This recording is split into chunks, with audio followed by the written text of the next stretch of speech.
aquiline nose. Some of the first Buddha statues clearly had African features, classical African features. If you go to Thailand, if you go to Korea, if you go to Vietnam, you will see some of these statues up that has the classical African nose, classical African lips, woolly hair. When we go to Asia, we see that the founder of the samurai warrior, okay, in Japan, all right, was an African.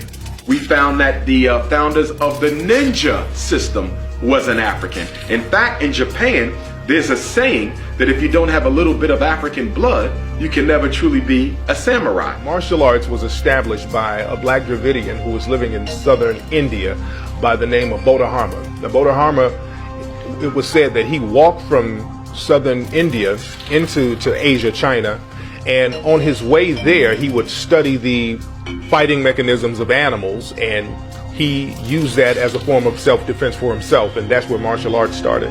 There was another guy named Tigwai who was an original master of martial arts, and if you look at old paintings of Tigwai, this dude looks like Lionel Richie. So martial arts was really established in Africa. Even during slavery in Brazil, there's a form of Brazilian martial arts, which is African martial arts called capoeira. And what they would do, the African slaves would practice this form of martial art, and they would disguise it as dancing.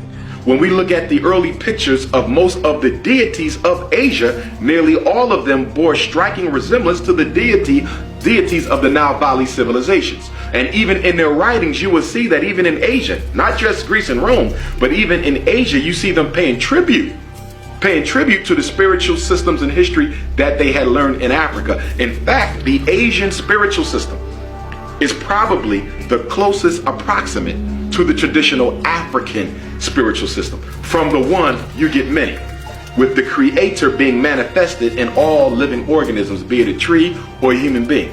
That is fundamental to Asian thought, but it's also fundamental to African thought, which predated Asia.